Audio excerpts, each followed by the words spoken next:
यह कहानी एक ऐसे लड़के के बारे में है जिसे एक 35 साल की लड़की से प्यार हो जाता है और वह उसके साथ क्या क्या करता है जानेंगे इस वीडियो के अंदर। कहानी की शुरुआती में हम 14 साल के एक माइकल को ट्रेन से जाते हुए देखते हैं जो कि कहीं पर जा रहा होता है। तभी अचानक माइकल की तबीयत खराब होने लगती है और वह उल्टी करने लगता है, जिसके बाद उसके पास एक औरत आती है जिसका नाम हैना होता है। हैना माइकल को अपने घर ले जाती है और वह उसका ख्याल रखती है। जब माइकल को काफी फीवर हो जाता है लेकिन कुछ ही दिनों में वह बिल्कुल ठीक हो जाता है। फिर एक दिन माइकल हैना के घर जाता है जहाँ हैना ऑफिस जाने के लिए तैयार हो रही थी। तभी हैना माइकल को कहती है कि वह उसका नीचे इंतजार करे, लेकिन जब हैना अपने कपड़े बदल रही होती है तो माइकल उसे देख रहा होता है और जब हैना नीचे आने लगती है तो माइकल उसे देखकर वहाँ से भाग जाता है। इसके बाद माइकल की इस हरकत के बारे में हैना को भी पता चल जाता है। उसके बाद ऐसे ही एक दिन माइकल हैना से वापस मिलने आता है जहाँ हैना उसे कुछ हेल्प करने को कहती है, लेकिन उस काम के कारण माइकल के कपड़े गंदे हो जाते हैं। जहाँ हैना माइकल को बाथरूम में नहाने को बोल देती है। इसके बाद माइकल जैसे ही नहाने के लिए चला जाता है हैना भी उसके पास आ जाती है और वह समझ जाती है कि माइकल भी यही चाहता है, जिसके बाद वे दोनों इंटीमेट हो जाते हैं। अब ऐसे ही काफी टाइम बीत रहा होता है। फिर एक दिन माइकल को पता लगता है कि हैना की उम्र 35 साल है और वह एक 14 साल का लड़का है, लेकिन माइकल को हैना से प्यार हो गया था, जिसके कारण उसे इस बात पर कोई भी फर्क नहीं पड़ता है। जहाँ हैना उसे एक बुक पढ़ने को कहती है और वह हर रोज उसे वही बुक पढ़ाकर सुलाया करता है और वे दोनों काफी इंजॉय भी किया करते हैं। फिर एक दिन माइकल हैना को बाहर घूमने के लिए ले जाता है जहाँ उन्हें एक लेडी मिलती है जो कि हैना को माइकल की माँ समझने लगती है, लेकिन यह बात माइकल को पसंद नहीं आती है। इसीलिए माइकल हैना को सबके सामने किस कर लेता है। उसके बाद हम माइकल को स्कूल में देखते हैं जहाँ वह एक लड़की माइकल से काफी ज्यादा पसंद किया करती है, लेकिन माइकल हैना से प्यार करता है इसीलिए वह उस पर ध्यान नहीं देता है।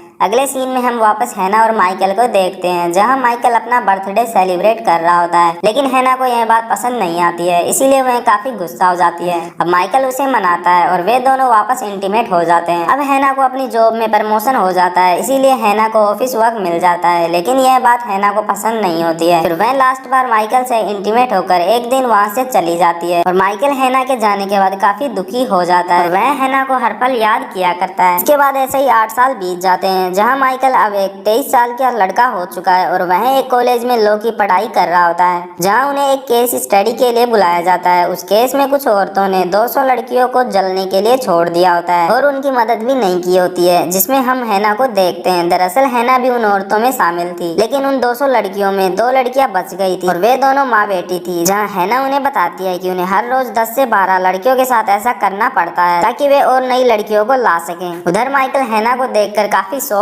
हो जाता है जो कि हैना को काफी अच्छे से जानता है और उसे हैना के साथ बिताए गए पल याद आने लगते हैं। तभी हैना पर एक इल्जाम लगता है कि उन लड़कियों की मौत हैना की रिपोर्ट के अनुसार हुई है जो कि उसने लिखी थी, लेकिन हैना बताती है कि वह रिपोर्ट उसने नहीं लिखी है। लेकिन हैना के साथ की औरत वह भी हैना पर इल्जाम लगाने लगती है, जिसके बाद हैना सारा इल्जाम खुद के सिर ही ले लेती है कि वह रिपोर्ट उसी ने लिखी है और उसे सजा हो जाती है। लेकिन वही माइकल सब कुछ सुन रहा होता है। तभी माइकल को याद आता है कि जब वह हैना के साथ बाहर घूमने जाता था तब हैना खाना ऑर्डर नहीं करती थी क्योंकि उसे पढ़ना लिखना नहीं आता था। अब माइकल यह बात समझ जाता है और यह बात माइकल अपने प्रोफेसर को बताता है। तब प्रोफेसर उसे कहता है कि शायद यह बात सच हो सकती है, लेकिन हैना ने अपना गुनाह कबूल कर लिया है। और उसके बाद माइकल सच का पता लगाने हैना से मिलने जेल में जाता है, लेकिन किसी कारण वह हैना से नहीं मिल पाता है। जब अगले दिन हैना की सुनवाई होती है तब हैना को उम्र कैद की सजा हो जाती है। हालांकि उसके साथ की औरतों को केवल 3 से 4 साल की सजा हुई थी क्योंकि उन सभी ने हैना को फंसा दिया है। अब यह देखकर माइकल काफी दुखी होता है क्योंकि उसके सामने उसका प्यार होता है